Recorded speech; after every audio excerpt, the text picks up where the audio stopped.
Sanibonani gogo Mseleki lo okhulumayo bakwethu.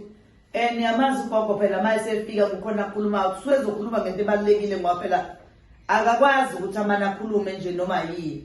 Kumele akhulume into ezoba isixazululo kubantu nezoba usizo. Uma ngizokhuluma ngaleyo nto kumele ngikhulume ngayo kodwa futhi ngazi ukuthi usizo layo umuntu usizakala kanjani maqondana nayo lento engikhuluma ngayo.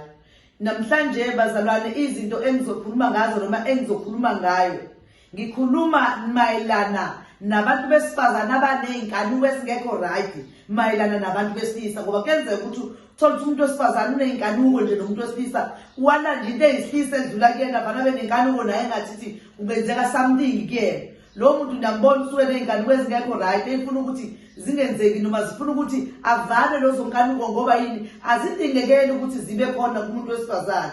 Akubukeki bakwethu ukuthi abantu besifazane babe neyinkanuko ngoba umuntu umenezinkanuko usuke esesimone esegama elibizwa ngento engekho right nje neze. Angeke ngize ngilisho ngoba kuzoba ngathi abantu ngiyabathuka noma ngiyashawota mhlawumbe ngikhulumanga kahle. Kodwa nje inkanuko yomuntu wesifazane ayikho right noma ingekho right kuona wonke umuntu kodwa okomuntu wesifazane kuba worse kuba more azabe negama lalo nkanuko lelo asuke seliphiwe ngabantu ukuthi ukusho ukuthi uyinto ethizeni njengoba kanje ngoba uthola ukuthi ukusho ukuthi umuntu wesisa ngisho nje uyayikhulumela naye yena usevukelwa inkanuko ukuthi sengathi usengaba umuntu usengasithela naye bazashaya something. Uyayibona lo ayifuneki lo baningi abantu besilisa abanalezo inkinga enjalo ngabantu babo beyifazana uthola ukuthi umuntu wesifazane uyamhlupha umuntu wakhe wesilisa ngoba unale inkanuko engasile uthola ukuthi nje wahamba nje akazobuya njengathanga hawu hayi kahle ngeke ngisho ukuthi ukuthini kodwa nje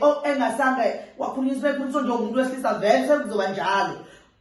Sizama ukuthi ke manje sithole ke le nduku esinayo ukuthi abantu besilisa uma beyithola bazokwazi ukuthi abantu babo beyifazane bakwazi ukuthi balekeleleke ekutheni babalungise ngalo ndlela kufanele bayilungise ngayo ngoba le nkanuko ayikho right ngoba lekhaya liyafa phela uma umuntu wesifazane nenkanuko ngoba ungathola ukuthi nalonto uzoyenza kade mhlawumbe athole ngisho umntwana uthathe kwaye lo mntwana umsulela kuwena baba. Ingakho izinto eziningi ngiqondanisa nani ngoba ezinye izinto ziyangigqilaza kunina njengabantu besilisa kodwa niyaye ningakwazi ukusheshe niyibone into ukuthi niyagqilazeka ngoba isikhathi esiningi nabantu kufanele ukuthi bavathe ngabe bayasebenza baphathela abantwana baphantela imindeni yabo. Thina njengomama sabantu besifazane sihlala emakhaya sithola amashance amaningi okwenza zonke izinto ezingekho right. Hayi ke ngisho kuwonke umuntu kodwa isikhathi esiningi abantu bayenza lonto bephethe ukuganga yizona iy'nkanuko njalo. Mina bobaba ngicela mina ukuthi nisukume noma niphakame nibabheke abantu benu umbone ukuthi umuntu mengasekho kule muntu lo okumjwayele kuyona.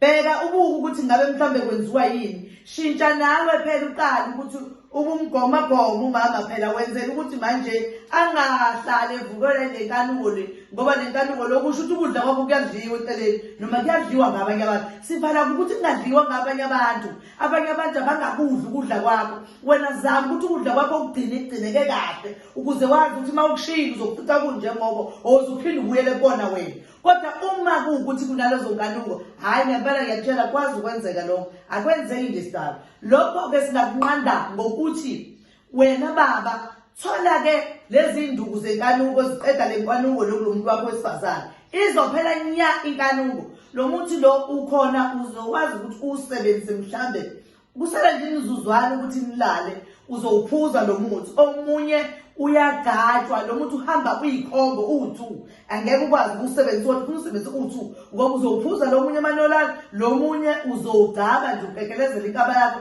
ebese uyahamba uya kulo muntu wakho wesifazane le nkanuko yakho uzoyishaya ngiyakutshela nya indaba yenkanuko lento bukade lokuyisola kuyena ukuthi umama ngathi uneyidayana izophela kwalezo dayela ngoba usuke senalezo zidayela nje ngoba usuke ngasancengile usuke vele sekukhona lokho akutholayo kwezinye indawo. Angithi okwenziwa yiyo le nkanuko le mfuna wena baba uyivanga ivale le nkanuko ngoba iyona lezobulala umuzi iyo lezokwenza izinto la ekhaya zingahambi kahle. Uthola ukuthi seziyahamba kodwa ayisahambi ngendlela efanele ngabe sihamba ngayo. Uyabo ngoba yini usekhona umama lento ayitholayo mhlambe futhi uyithola nje uyizwa ngaphezulu kwakho wena baba. Ingakho kufanele ukuthi nisheshe nibaqinise abantu besifazane nibenze lokho eningabenza kona nicabange ungacabangi ukungabazi ngoba vele wonke umuntu uyaqiniswa uma kubonakala isimo sakhe sinokuxeka ngoba phela kahle umuntu umeneyingane ukusuke egxegelwa isimo. Uyayibona leyo into enjalo nje izona zinto ey'funa ukuthi zilungiswe bakwethu zingenzeki emakhaya ngoba ekugcineni kwalowo kani kwalowo mama kugcina kunamabhomu la ekhaya. Gcina kunebhomu lezo ziqhumisa ihalo inkosi impela ngimtshela. Ibhomu uyaqonda nawe ukuthi ngikhuluma ngani. Uma ngikhuluma ngebhomu, khuluma ngalezi ngane ezizothi uyeyapho kodwa kulesi yeyapho. Eqhamuke enkanukweni. Ingakho ukuthi azivalwe inkanuko ukuze iphele lento ukuthi umuntu wesifazane ehamba nje ehambe exoxoma engazazi ukuthini. Ugcina athi mesimbambile indoda ebesethi hayi ukuthi ubungangenzi kahle, ukuthi bengingakuzwa kahle, ukuthi ubungakwenzi ukuthi uqamba amanga. Unamanga ubezwa kahle ukuthi uhleze senkanukweni ngaso sonke isikhathi. Uhleze edinga wena umuntu wesilisa uhlezula ngaso sonke isikhathi. Manje uma ungekho wena kumele wazi ukuthi vele uyabanika-nike eceleni. Wena ngivale lonto siyakwazi ukuyivala kagogo Mseleki kuleyo nto. Ungafona ukuze gogo ukuthi ivalwa ngeyinkomo engakanani noma ivalwa kanjani.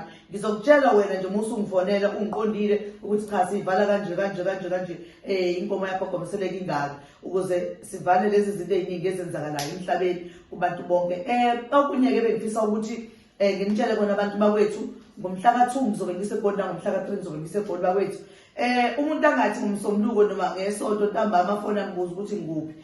Umuntu le 2 days iningi kabi. Ngesonto kulungile uma uzofika ekuseni kodwa ngaphansi kwa12 ungashaya u12 ungafika mhlawumbe ngakwazi ukulinda uma ukuthi unenkinga ekubambile ekutheni ufike ngomgqibelo. Ngakwazi ukulinda kodwa hayi ukuthi ngizobe ngikhona kahle kahle kodwa umuntu mase efonela wathi uqala ngimlinde bantu manje isizathu esithini ngiyakwazi ukuthi ngimlinde mase kufika bese ngiyakwazi ukuthi bese ngiyahamba. Ngizobe ngikhona ke eGoli eSoweto Protea Grand extension 2 Lavender Street.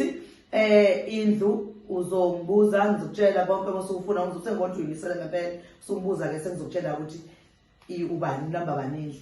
Siyabonga kakhulu makhosi amakhulu Mthokozi, siyabonga.